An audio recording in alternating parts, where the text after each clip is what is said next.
আসসালামু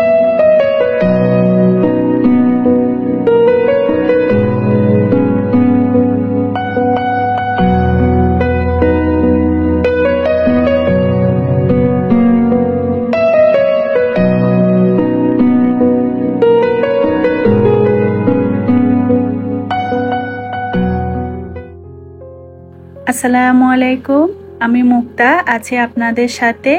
বেশ অনেক দিনের সংকট কাটিয়ে আবারও ফিরে আসলাম সেই চিরচেনা দিনগুলিতে।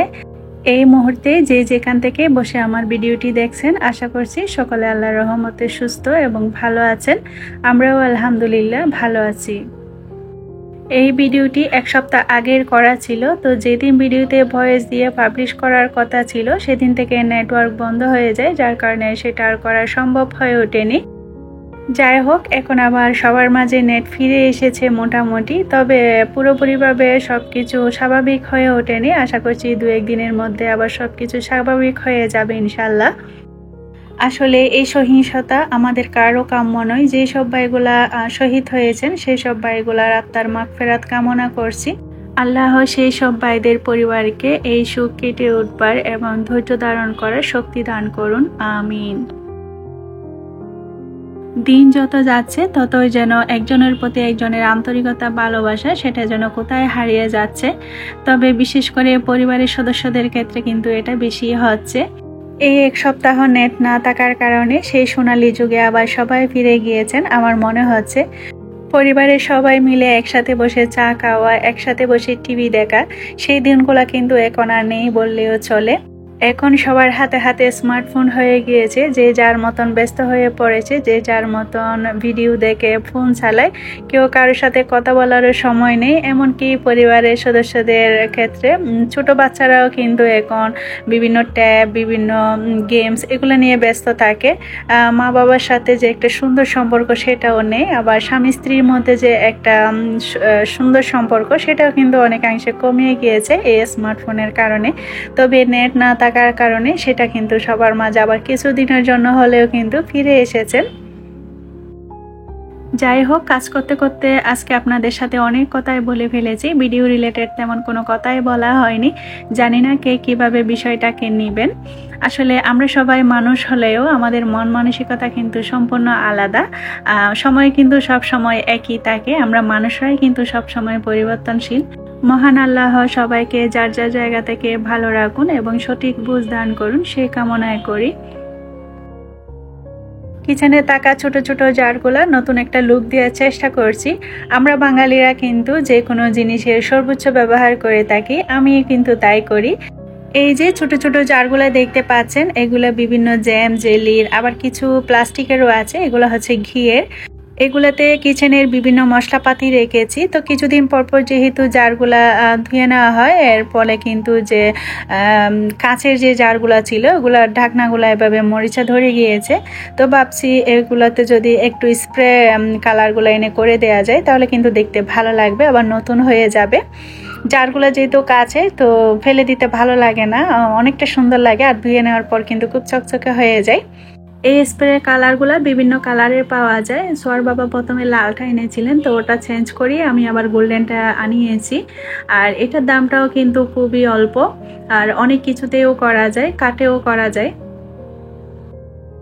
আমার ভিডিওতে যদি আজ আপনি নতুন হয়ে থাকেন, চাইলে আমার চ্যানেলটি সাবস্ক্রাইব করে রাখতে পারেন। আর ভিডিওর কোথাও কোনো অংশ যদি আপনার ভালো লেগে যায়, চাইলে একটি লাইক দিয়ে আমার ভিডিওটি অসংখ্য মানুষের কাছে পৌঁছে দিতে সাহায্য করতে পারেন। কাজগুলো যদি আপনি অলরেডি করে থেকে থাকেন তাহলে আপনাকে জানাই অসংখ্য ধন্যবাদ। কাঁচামরিচগুলো গতকাল রাত্রে বেছে রেখে দিয়েছিলাম, কিছুটা ভিজা ভিজা অবস্থায় ছিল। তো সকালবেলা ভালোভাবে পানিটা শুকিয়ে যাওয়ার পর একটা বক্সে নিয়ে নিচ্ছি। নিচে একটা টিস্যু দিয়ে দিয়েছি, মাঝখানে কাঁচামরিচগুলো রেখে উপরে আরও একটা টিস্যু দিয়ে দিচ্ছি। এভাবে উপরে টিস্যুটা দিলে হয় কি, উপরে যে ঢাকনাটা লাগানো হয় ওটা গেমে আর পানিটা কাঁচামরিচের মধ্যে পড়ে না। এতে করে আর কাঁচামরিচগুলো নষ্ট হয়ে যাওয়ার সম্ভাবনাও থাকে না। সোহার বাবা বাড়ি থেকে আসার সময় দেশি পালিত মুরগি নিয়ে এসেছিলেন, তো ওটা রান্না করে নিচ্ছে আলু দিয়ে। আর দেশি পালিত মুরগিগুলা এমনি যে নর্মালি মুরগি কিনে আনা হয় ওগুলোর থেকে কিন্তু স্বাদে অনেক গুণ বেশি হয়।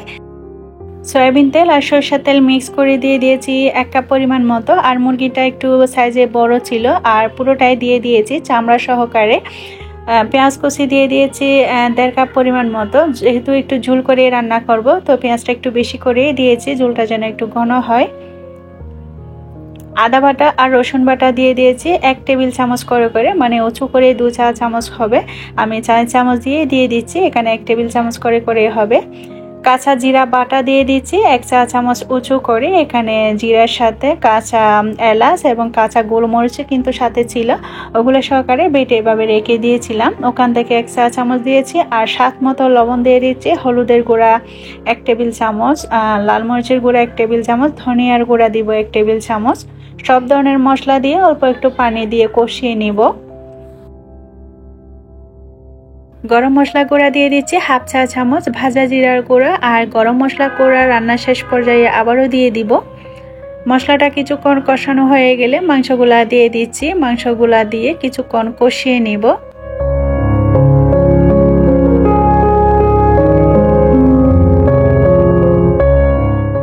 সবগুলা মাংস দিয়ে দিয়েছি, কলিজাটা রেখে দিয়েছি, ওটা আলুর সাথে দিয়ে দিব। মাংসর এই পর্যায়ে কলিজাটা দিয়ে দিলে মাংসের কালারটা সুন্দর আসে না।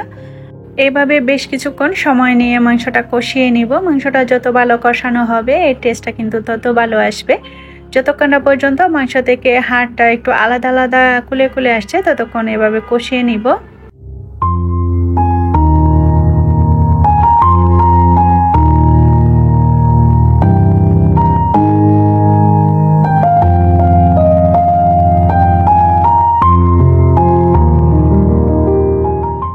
ভালোভাবে কষানো হয়ে গেলে এরপর আলুগুলা দিয়ে দিচ্ছি, সাথে কলিজাটাও দিয়ে দিব। 2-3 মিনিট আবারও কষিয়ে নিব। এরপর ঝোলের পানি দিয়ে দিব।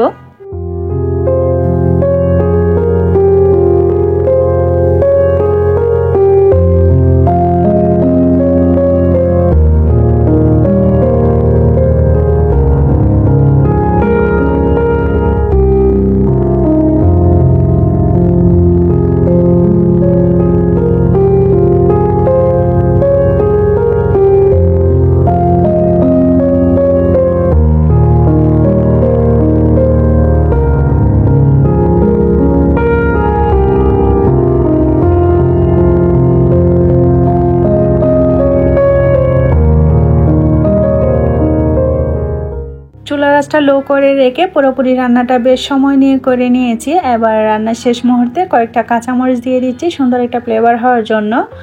1/2 চা চামচ ভাজা জিরার গুঁড়া আর 1/2 চা চামচ গরম মশলা গুঁড়া আবারও দিয়ে দিয়েছি। আর এই গরম মশলা গুঁড়া আর ভাজা জিরার গুঁড়াটা খুব সুন্দর একটা ফ্লেভার নিয়ে আসবে।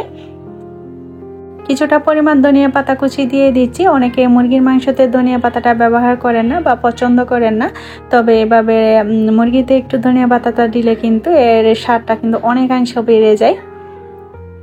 সব কিছু দিয়ে দেওয়ার পর চুলাটা 2 মিনিট পরে বন্ধ করে দিব। বেশিক্ষণ রান্না করব না, এতে করে যে পরবর্তীতে মশলাগুলা ব্যবহার করেছি এগুলা কিন্তু ফ্লেভারটা থাকবে না। চুলাটা বন্ধ করে পুরোপুরি ঢাকাটা দিয়ে রাখবো না, ঢাকাটা এভাবে একটু খোলা অবস্থায় রেখে দিব। এতে করে কিন্তু কালারটা খুব সুন্দর দেখাবে। কিছুক্ষণ পর রান্নাটা কেমন হয়েছে আপনাদের দেখিয়ে দিচ্ছি। একে তো দেশি মুরগি আর একে তো হচ্ছে পাতলা ঝোল, দুটা মিলে কিন্তু অনেক বেশি মজার হয় এভাবে রান্না করলে।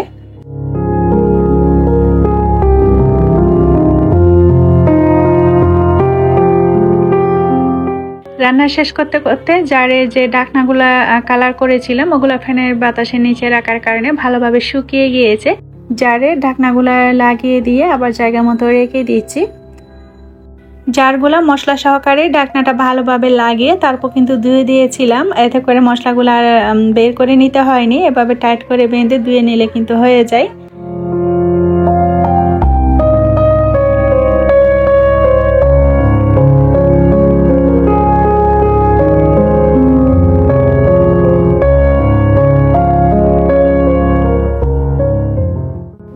নিজের স্কুল ড্রেসগুলো নিজে সব সময় আয়রন করে থাকে, মাঝে মাঝে তার বাহিরগুলোও করে দেয়। তবে ও এখনো ভাঁজটা করতে পারে না, ভাঁজ করে যে আয়রনটা করা হয় ওটা কিন্তু পারে না। এমনিতে সোজা সোজা ভাবে এভাবে রেখে আয়রনটা করে পরে আবার এমনিতে ভাঁজ করে নেয়।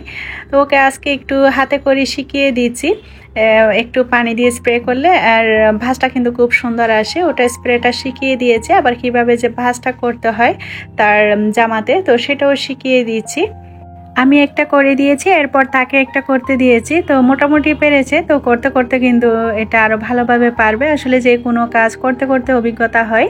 তবে যে কোনো কাজ করার প্রতি ওর যে একটা আগ্রহ দেখতে পাই আর শেখার প্রতি যে একটা আগ্রহ আছে, এই বিষয়টা আমার অনেকটা ভালো লাগে।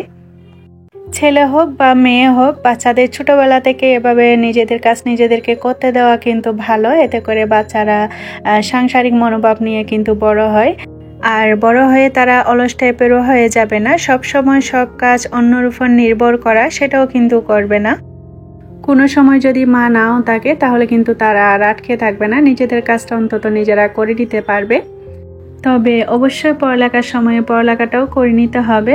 শুধুমাত্র কাজ করার প্রতি আগ্রহ থাকলে সেটাও কিন্তু হবে না, লাইফে কিন্তু সব কিছুরই প্রয়োজন আছে। ছোটবেলায় আমি আর আমার বোন যখন স্কুলে কোচিংয়ে যেতাম, স্কুল কোচিংয়ে যাওয়ার সময় হওয়ার আগে আগে আমি আর আমার বোন আমরা আমার মাকে অনেক কাজে হেল্প করতাম। টুকিটাকি সংসারে অনেকগুলা কাজ করে দিয়ে তারপর আমরা স্কুল কোচিংয়ে চলে যেতাম। সেখান থেকে আমাদের এই শিক্ষাটা আমার মা বলেন ছোটবেলা থেকে একটু একটু অভ্যাস না করলে বড় হয়ে কিন্তু করতে চায় না। আসলে কিন্তু সেই কথাটা সত্য।